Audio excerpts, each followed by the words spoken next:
Okay, welcome to our channel.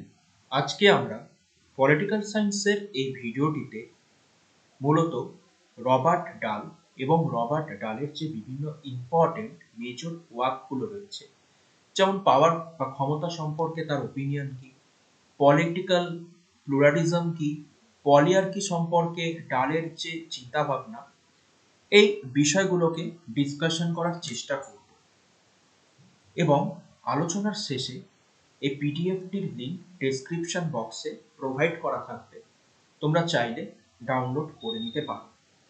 এবং এই সিরিজটিতে আমরা রবার্ট ডাল ছাড়াও T H Green, Karl Popper, Immanuel কান্টের মতন যে বিভিন্ন ইম্পর্টেন্ট পলিটিক্যাল থিঙ্কার্সরা রয়েছে, তাদের যে মেজর ওয়ার্কসগুলো সেগুলোকে দেখার চেষ্টা করব। কাজে আজকের যে মূল আলোচনা রবার্ট ডাল এবং তার যে ইম্পর্টেন্ট ওয়ার্কস সেটা দেখা যাক।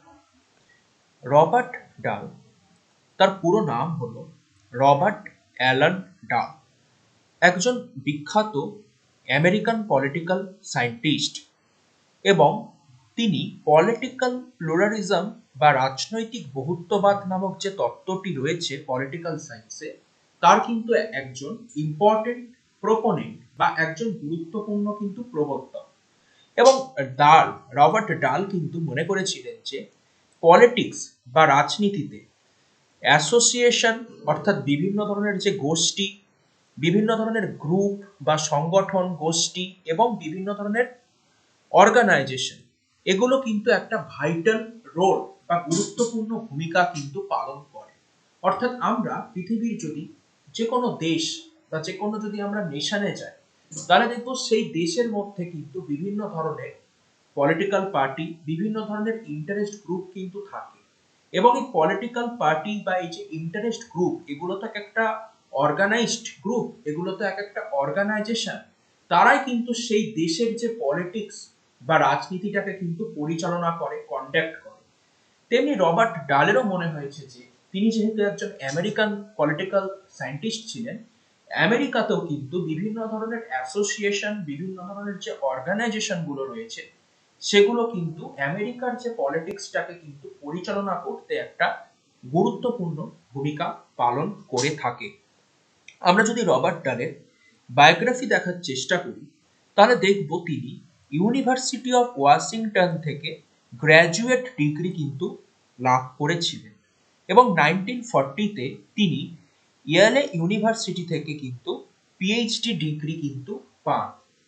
এবং বিশ্ব রাজনীতিতে যখন ওয়ার্ল্ড ওয়ার টু বা দ্বিতীয় মহাযুদ্ধ সংগঠিত হচ্ছিল 1939 থেকে 1945 পর্যন্ত, এই সময় পর্বে কিন্তু রবার্ট অ্যালান ডাল ইউএস আর্মিতে কিন্তু যোগদান করেছিলেন এবং তিনি ইউএস আর্মির হয়ে গুরুত্বপূর্ণ সার্ভিস দেওয়ার জন্য কিন্তু তিনি ব্রোঞ্জ স্টার অ্যাওয়ার্ড কিন্তু পেয়েছিলেন। এবং পরবর্তীকালে আমরা দেখি রবার্ট ডাল ইয়ালে ইউনিভার্সিটি, অর্থাৎ যে ইউনিভার্সিটি থেকে তিনি পিএইচডি ডিগ্রি পান, সেখানে 1986 পর্যন্ত কিন্তু অধ্যাপনা বা পড়ানোর সাথে কিন্তু তিনি যুক্ত ছিলেন। তার যে গুরুত্বপূর্ণ মেজর ওয়ার্কস গুলো রয়েছে, সেগুলো কিন্তু আমাদের একটু জানার প্রয়োজন রয়েছে। এবং এখানে তার লেখা কিছু গুরুত্বপূর্ণ গ্রন্থ ক্রোনোলজিক্যাল অর্ডারে কিন্তু দেওয়া রয়েছে। আমরা যদি দেখার চেষ্টা করি, তাহলে দেখতে পাচ্ছি যে 1953-তে রবার্ট ডাল এবং চার্লস ই লিন্ডব্লুম, তারা দুজন একত্রে পলিটিক্স, ইকোনমিক্স অ্যান্ড ওয়েলফেয়ার বলে একটা গ্রন্থ কিন্তু রচনা করেছিলেন। এবং রবার্ট ডালের নিজস্ব একক উদ্যোগে লেখা প্রথম গ্রন্থের নাম হলো দ্য কনসেপ্ট অফ পাওয়ার, যেটা 1957-এ কিন্তু পাবলিশড হয়। এবং এই কনসেপ্ট অফ পাওয়ার গ্রন্থে কিন্তু পাওয়ারের যে ট্র্যাডিশনাল ভিউ বা ক্ষমতা সম্পর্কে যে রবার্ট ডালের যে ওপিনিয়ন, সেটা কিন্তু আমরা জানতে পারি। এছাড়া রবার্ট ডালের লেখা আরেকটি গুরুত্বপূর্ণ বইয়ের নাম হলো who governs democracy and power in an American city, published in 1961। এছাড়া 1963-তে তার মডার্ন পলিটিক্যাল অ্যানালাইসিস পাবলিশড হয়। এছাড়াও তিনি প্রচুর গ্রন্থ রচনা করেছেন। তার মধ্যে অন্যতম হলো রবার্ট ডালের 1971-এ পাবলিশড হওয়া পলিআর্কি, পার্টিসিপেশন অ্যান্ড অপোজিশন, এবং 2006-এ কিন্তু অন পলিটিক্যাল ইকুয়ালিটি এই বইটা কিন্তু রবার্ট ডালের পাবলিশড হয়েছিল। এবং রবার্ট ডাল তিনি কিন্তু ডেমোক্রেসি বা গণতন্ত্রের কিন্তু একজন গুরুত্বপূর্ণ সাপোর্টার বা সমর্থক কিন্তু ছিলেন। এবারে আমরা রবার্ট ডালের যে বিভিন্ন গুরুত্বপূর্ণ থটগুলো রয়েছে সেগুলোকে আলোচনা করার চেষ্টা করব।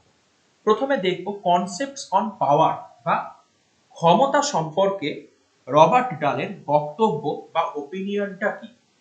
আমরা দেখি পলিটিক্যাল সায়েন্সের আলোচনাতে একটা খুব গুরুত্বপূর্ণ কি কনসেপ্ট হচ্ছে পাওয়ার বা ক্ষমতা।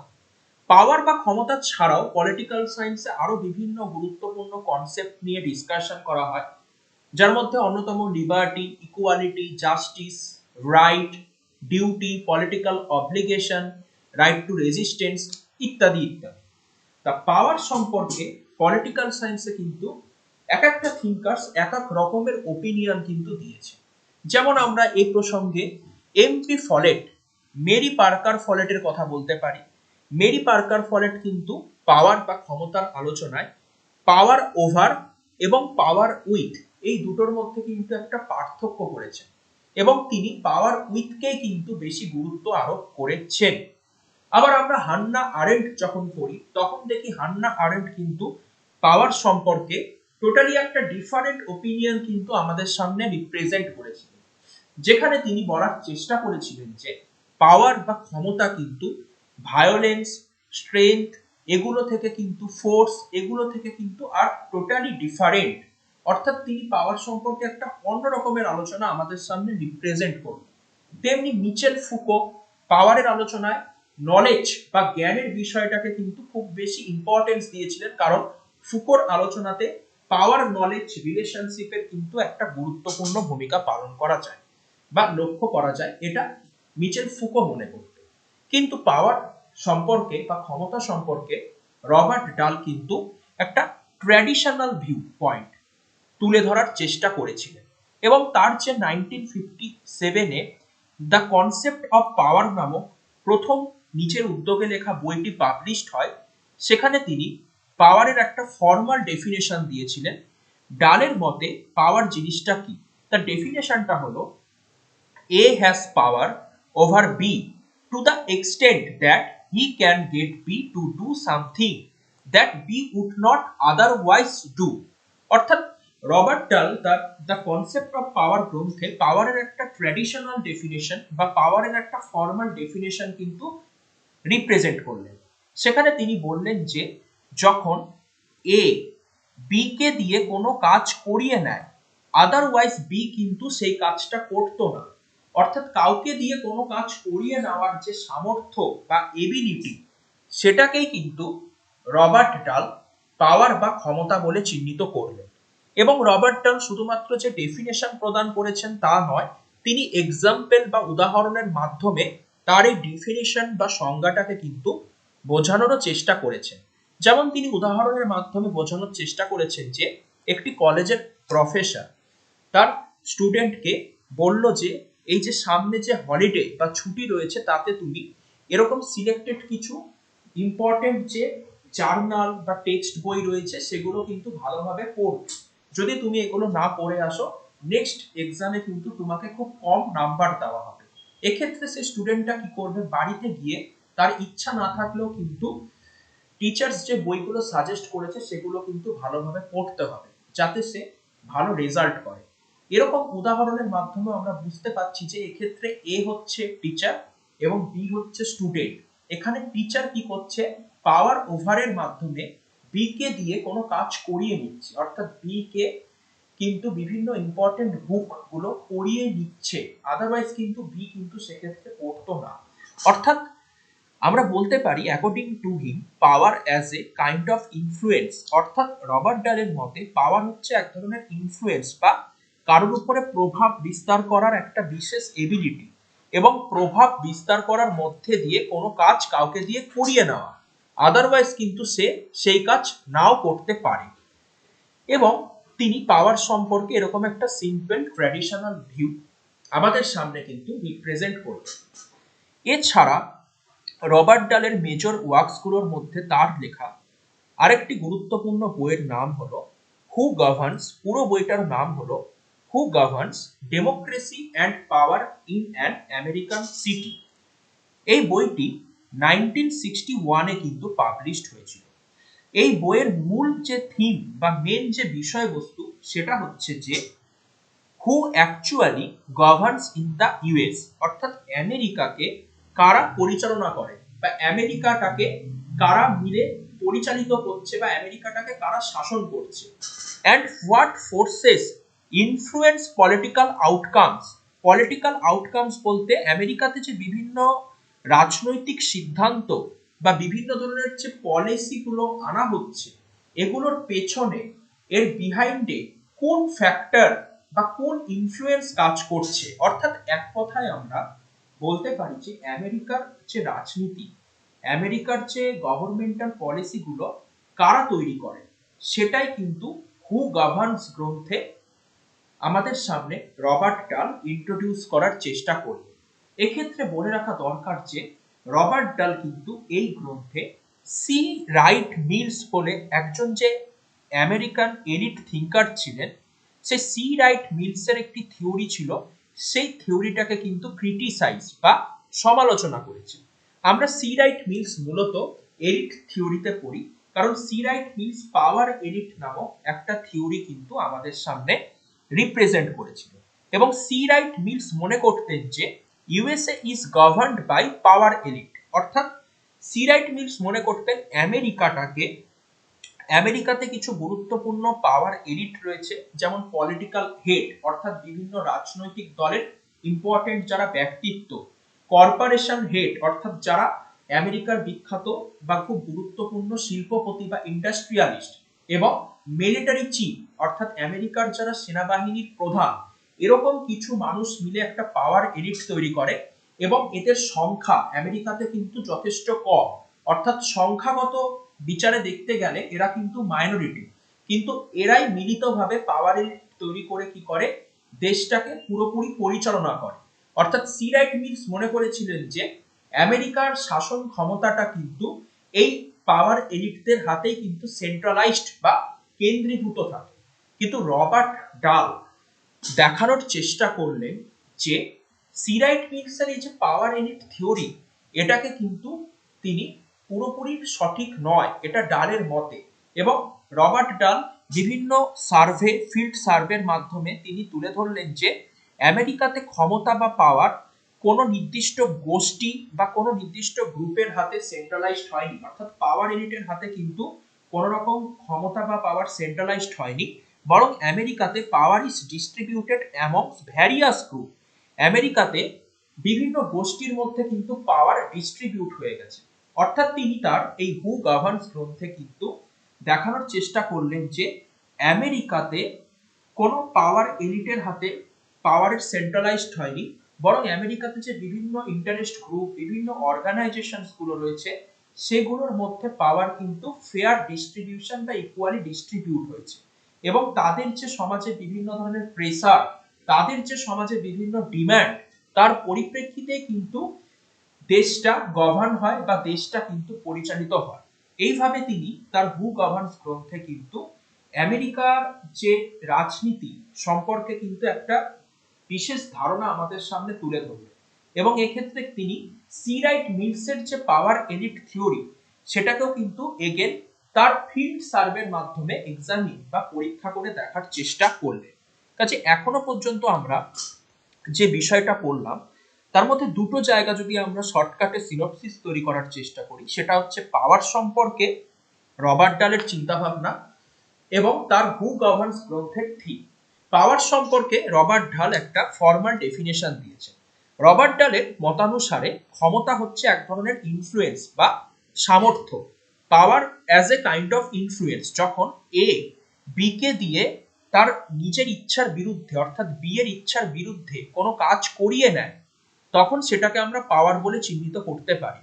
দেখা গেল আমি সাপোজ ধরলাম এ হচ্ছে একটা টিচার, কোন একটা টিচার তার স্টুডেন্টের ইচ্ছার বিরুদ্ধে গিয়ে কোনো কাজ করিয়ে দিল, তখন সেটাকে আমরা কিন্তু ওয়ান কাইন্ড অফ ইনফ্লুয়েন্স বা পাওয়ার বলে চিহ্নিত করতে পারি অ্যাকর্ডিং টু রবার্ট ডাল। এছাড়া রবার্ট ডালের লেখা আরেকটা বিখ্যাত বইয়ের নাম আমরা পেলাম who governs democracy and power in an American city.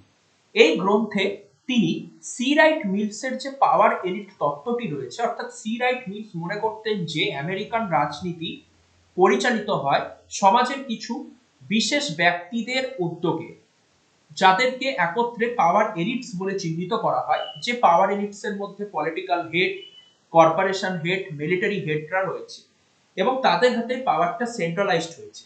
কিন্তু রবার্ট ডাল সি রাইট মিলসের এই থিওরিটাকে রিজেক্ট করলেন এবং রবার্ট ডালস মনে করলেন যে আমেরিকাতে পাওয়ার কিন্তু কখনোই পাওয়ার এলিটদের হাতে সেন্ট্রালাইজড হয়নি, বরং পাওয়ার ডিস্ট্রিবিউট হয়েছে বিভিন্ন গ্রুপসের মধ্যে এবং তারাই কিন্তু আমেরিকাটাকে গভর্নস বা পরিচালনা করে।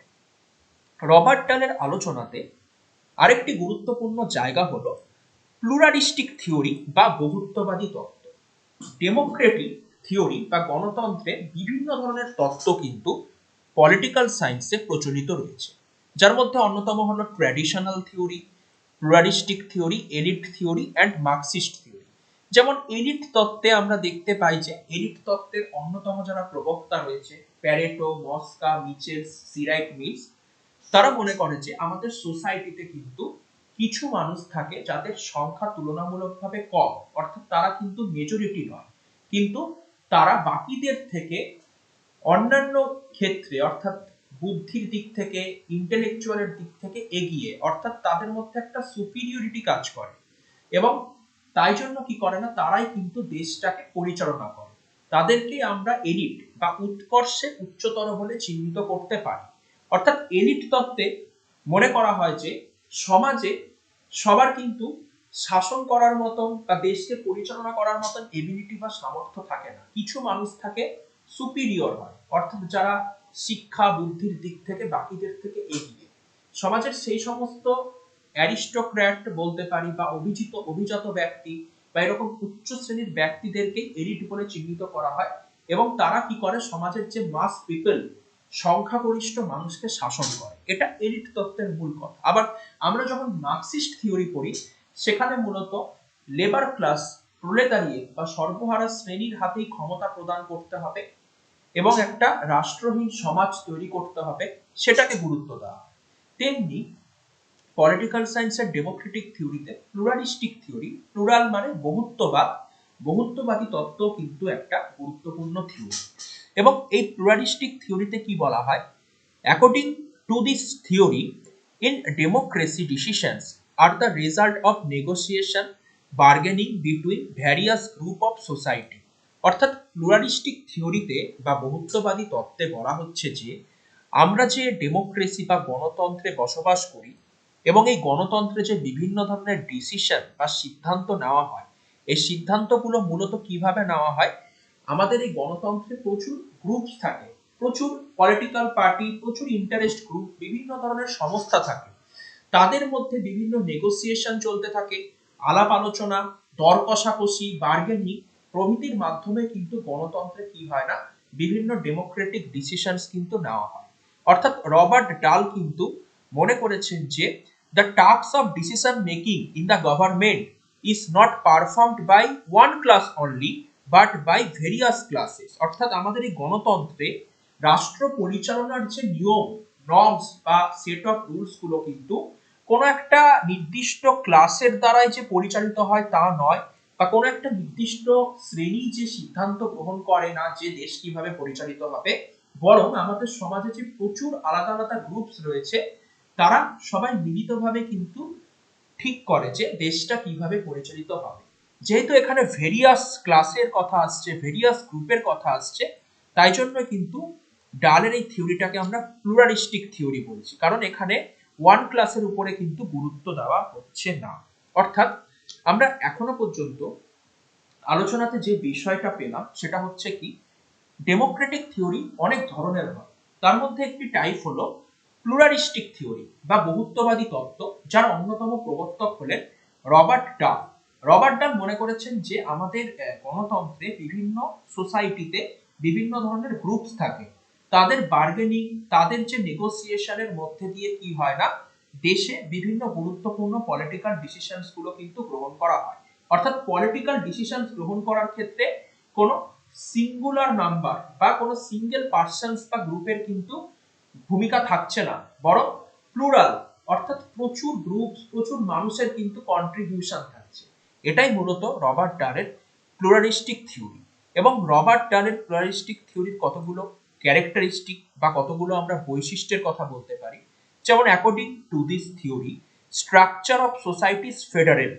অর্থাৎ এই তত্ত্বে মনে করা হয় আমাদের সোসাইটির স্ট্রাকচারটা ফেডারেল স্ট্রাকচার বা যুক্তরাষ্ট্রীয় স্ট্রাকচার, অর্থাৎ যেখানে পাওয়ারের কিন্তু কোনো সেন্ট্রালাইজড হয়নি, বরং ডিভিশন অফ পাওয়ার হয়েছে। যেমন ভারতে আমরা একটা প্লুরালিস্টিক সোসাইটি দেখতে পাই, যেখানে পাওয়ার শুধুমাত্র সেন্ট্রাল গভর্নমেন্টের হাতেই রয়েছে তা কিন্তু নয়, বরং সেন্ট্রাল অ্যান্ড স্টেটের মধ্যে কিন্তু তিনটে তালিকার মাধ্যমে ডিভিশন অফ পাওয়ার হয়েছে।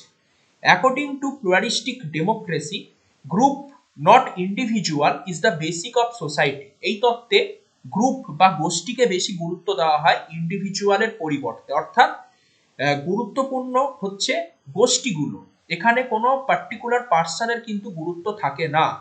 Individuals participate in a political process not as autonomous actor but as the member of some group। অর্থাৎ একই কথা বলা হচ্ছে, প্লুরালিস্টিক থিওরিতে মনে করা হয় যে আমাদের সোসাইটিতে প্রচুর গ্রুপস থাকে এবং তাদের কিন্তু একটা গুরুত্বপূর্ণ কন্ট্রিবিউশন থাকে। এছাড়াও রবার্ট ডালের প্লুরালিস্টিক থিওরির আরো কিছু ক্যারেক্টারিস্টিক বা আরো কিছু বৈশিষ্ট্যের কথা আমরা তুলে ধরতে পারি। বহুত্ববাদী তত্ত্ব মাল্টি পার্টি সিস্টেম বা বহুদলীয় ব্যবস্থাকে সমর্থন করে এবং এই তত্ত্ব মনে করে যে সমাজে বিচার বিভাগ সবসময় স্বাধীন এবং নিরপেক্ষ, অর্থাৎ ইন্ডিপেন্ডেন্স অফ জুডিশিয়ারি থাকা প্রয়োজন। কারণ সমাজে যদি কোনো সমস্যা অ্যারাইজ হয়, জুডিশিয়াল ডিপার্টমেন্ট কি করবে না, সেই কনফ্লিক্ট গুলোকে রেজলিউশন বা ডিসপিউট রেজলিউশন, সমস্যার সমাধান করার চেষ্টা করবে। এছাড়া pluralistic theory support notion of limited state. এরা লিমিটেড স্টেটের কথাও বলে প্লুরালিস্টিক থিওরিস্টরা। This theory supports decentralisation of power. একটু আগে বললাম প্লুরালিস্টিক থিওরি মনে করে যে পাওয়ার কখনোই একটা নির্দিষ্ট গ্রুপের হাতে বা গোষ্ঠীর হাতে সেন্ট্রালাইজড হওয়া উচিত নয়, পাওয়ার সোসাইটির বিভিন্ন ইউনিটের মধ্যে যেন ইকুয়ালি ডিস্ট্রিবিউট হয়। এবং রবার্ট ডাল তিনি যে শুধুমাত্র এরকম প্লুরালিস্টিক থিওরি আমাদের সামনে রিপ্রেজেন্ট করেছেন তা নয়, প্লুরালিস্টিক থিওরির আরো অনেক ইম্পর্টেন্ট থিঙ্কার্স রয়েছে, যার মধ্যে হ্যারল্ড ল্যাস্কি, বার্কার, তাদের নামও কিন্তু আমরা তুলে ধরতে পারি। কাজে আমরা যে প্লুরালিস্টিক থিওরি দেখলাম এটা খুব সহজ, অর্থাৎ এই থিওরিতে প্লুরালিস্টিক কথাটার মানে হচ্ছে মেনি বা বহুত্ববাদ, অর্থাৎ আমাদের সোসাইটি কোনো সিঙ্গেল নাম্বার অফ পার্সনস বা পিপলের দ্বারা পরিচালিত হয় না, বরং অনেকগুলো মানুষ বা অনেকগুলো গ্রুপের দ্বারাই কিন্তু পলিটিক্যাল ডিসিশন নেওয়া হয়, দেশটাকে পরিচালনা করা হয়। এবং রবার্ট ডাল, ল্যাস্কি, বার্কার এরা এরকম প্লুরালিস্টিক সোসাইটি বা বহুত্ববাদী গণতন্ত্রের উপরে গুরুত্ব আরোপ করেছে। কারণ প্লুরালিস্টিক সোসাইটির কিছু ক্যারেক্টারিস্টিক রয়েছে, যেখানে মাল্টি পার্টি সিস্টেম থাকবে, ইন্ডিপেন্ডেন্স অফ জুডিশিয়ারি থাকবে, যেখানে কিন্তু একটা লিমিটেড স্টেটের কনসেপ্ট থাকবে এবং একটা ফেডারেল স্ট্রাকচার মানে ডিসেন্ট্রালাইজেশন অফ পাওয়ার বা ডিভিশন অফ পাওয়ার থাকবে। যেমন ভারতবর্ষে আমরা ডিসেন্ট্রালাইজেশন অফ পাওয়ার দেখি, আমরা এখানে দেখি যে একটা ফেডারেল স্ট্রাকচার কিন্তু রয়েছে। কিন্তু রবার্ট ডালের এই যে প্লুরালিস্টিক থিওরি, এটাও কিন্তু আমরা দেখি যে অনেকে ক্রিটিসাইজ বা সমালোচনা করেছে। বিশেষ করে মার্কসিস্ট থিঙ্কার্সরা, ফেমিনিস্ট থিঙ্কার্সরা কিন্তু রবার্ট ডালের এই প্লুরালিস্টিক থিওরিটাকে সমালোচনা করে এবং মার্কসিস্ট থিঙ্কার্সরা মনে করে যে তার এই তত্ত্বটা কিন্তু মূলত ক্যাপিটালিজম বা পুঁজিবাদকে কিভাবে প্রিজার্ভ বা সংরক্ষণ করা যায় তার ব্যাপারে তিনি কিন্তু আলোচনা করেছেন। তেমনি র্যালফ মিলিব্যান্ড, আমরা মিলিব্যান্ড উলানজাস ডিবেট করি, সেই র্যালফ মিলিব্যান্ড বলেছেন যে pluralistic democracy makes democracy rule of organisation instead of rule of people. অর্থাৎ র্যালফ মিলিব্যান্ড রবার্ট ডালের এই যে প্লুরালিস্টিক তত্ত্ব এটাকে সমালোচনা করে বললেন যে রবার্ট ডালের যে প্লুরালিস্টিক ডেমোক্রেসি এটার ফলে কি হবে না, রুল অফ অর্গানাইজেশন, বিভিন্ন অর্গানাইজেশন বা সংগঠনের শাসন প্রতিষ্ঠা পাবে, বরং রুল অফ পিপল, জনগণের শাসন প্রতিষ্ঠা পাবে না। অর্থাৎ মিলিব্যান্ড বলার চেষ্টা করলেন যে আমরা যদি রবার্ট ডালের প্লুরালিস্টিক থিওরিটা দেখি, এতে জনগণের শাসনের উল্লেখ নেই, এতে বরং সংগঠনের শাসনের উল্লেখ পাওয়া যায়। অর্থাৎ রবার্ট ডাল মিলিব্যান্ডের মতানুসারে পিপলের পরিবর্তে অর্গানাইজেশনের উপরে বেশি গুরুত্ব আরোপ করেছেন। এবং অনেকে মনে করেন যে this theory May create problem on the way of national integration. অর্থাৎ অনেকে মনে করেন রবার্ট ডালের এই তত্ত্বটা দেশের জাতীয় সংহতি বা ন্যাশনাল ইন্টিগ্রেশনের পক্ষেও একটি প্রতিবন্ধকতা স্বরূপ বা একটি বাধা, এটা অনেক থিঙ্কার্স কিন্তু মনে করেছে। এবং আমরা সর্বোপরি বলতে পারি যে রবার্ট ডাল কিন্তু পার্টিসিপেটরি ডেমোক্রেসির কিন্তু একজন খুব গুরুত্বপূর্ণ আমরা সমর্থক বা সাপোর্টার বলতে পারি। এবং আমরা দেখি বর্তমানে এরকম পার্টিসিপেটরি ডেমোক্রেসির মাধ্যমে কিন্তু গণতন্ত্র পরিচালিত হয়, যেখানে সিটিজেন্স সরাসরি কিন্তু গভর্নমেন্ট পরিচালনা করে না, বরং সিটিজেন্স কোনো রিপ্রেজেন্টেটিভ বা প্রতিনিধিকে ভোটের মাধ্যমে পার্লামেন্টে পাঠায় এবং পার্লামেন্টে গিয়ে কিন্তু সেই মেম্বার অফ পার্লামেন্ট বা এমপি বা রাজ্যের ক্ষেত্রে এমএলএ কি করে, সিটিজেন্সদের স্বার্থে কিন্তু কাজ করে থাকে। তা এরকম পার্টিসিপেটরি ডেমোক্রেসির কিন্তু রবার্ট ডাল একজন গুরুত্বপূর্ণ সাপোর্টার ছিলেন। এবং তিনি বলেছেন, according to this theory popular participation is the essence of democracy without which democracy loses its essence। এবারে আমরা রবার্ট ডালের আলোচনার একদম লাস্ট যে কনসেপ্টটি সেটা দেখার চেষ্টা করব, সেটা হচ্ছে কনসেপ্ট অফ পলিআর্কি। আমরা যেহেতু তার প্লুরালিস্টিক ভিউ বা বহুত্ববাদী ধারণাটা পড়েছি এবং তার যে আমরা দেখতে পেলাম হু গভর্নস নামক বইয়ের যে থিম সেটা যে পড়ে এসেছি, তাই পলিআর্কির ধারণাটা আমাদের বুঝতে খুব একটা সমস্যা হবে না। আমরা যদি দেখি পলিআর্কি শব্দটা দুটো শব্দের কম্বিনেশনে তৈরি, একটা পলি আর একটা হচ্ছে আর্কি। পলি কথাটার মানে হচ্ছে মেনি বা বহু, আর আর্কি শব্দটার অর্থ হচ্ছে রুল, অর্থাৎ মেনি রুল। অর্থাৎ পলিআর্কির বাংলা করলে দাঁড়ায় হচ্ছে বহুজনের শাসন। এবং রবার্ট ডালকে কিন্তু পলিআর্কি নামক এই যে কনসেপ্টের একজন গুরুত্বপূর্ণ প্রবক্তা বলে কিন্তু চিহ্নিত করা হয়। এবং তিনি বলেছেন যে আমেরিকার যে প্লুরালিস্টিক সমাজ, আমেরিকার যে সোসাইটি বা পলিটিক্স, সেটা পলিআর্কির দ্বারাই কিন্তু পরিচালিত হয়। অর্থাৎ রবার্ট ডালের মতানুসারে আমেরিকাতে কিন্তু এই পলিআর্কি বা মেনি রুল সিস্টেম কিন্তু লক্ষ্য করা যায়। এবং পলিআর্কিরও কিছু ক্যারেক্টারিস্টিকের কথা রবার্ট ডাল বলেছেন, যেমন তিনি বলেছেন যে আমেরিকাতে প্রচুর ইনস্টিটিউশন বা প্রতিষ্ঠান, বিভিন্ন ধরনের ইন্টারেস্ট গ্রুপ, পলিটিক্যাল পার্টিস রয়েছে, তাদের মাধ্যমে কি হয় না, দেশটা অপারেটস বা পরিচালিত হয়। এবং পলিআর্কিতে মনে করা হয় যে সমাজে সে কোনো একটা নির্দিষ্ট পার্সনের হাতেই যে পাওয়ার সেন্ট্রালাইজড হয়েছে তা নয়, অনেকগুলো রুলারের হাতে পাওয়ার রয়েছে। এবং পলিআর্কি আর based on the principle of representative. অর্থাৎ পলিআর্কি ব্যবস্থাটা পুরোপুরি প্রতিনিধিত্বমূলক গণতন্ত্রের উপর ভিত্তি করে তৈরি হয়। অর্থাৎ যেখানে মানুষ কি করে, মানুষ ভোটের মাধ্যমে কিছু পার্সনসকে সিলেক্ট করে এবং তারা কি করে একটা সরকার বা গভর্নমেন্ট তৈরি করে। অর্থাৎ government is in the hand of elected official. অর্থাৎ সরকারে যারা থাকছে তাদেরকে কিন্তু জনগণ ইলেক্ট করে, জনগণ নির্বাচিত করে পাঠায়। পলিআর্কিতে এরকম রিপ্রেজেন্টেটিভ সিস্টেম কিন্তু লক্ষ্য করা যায়।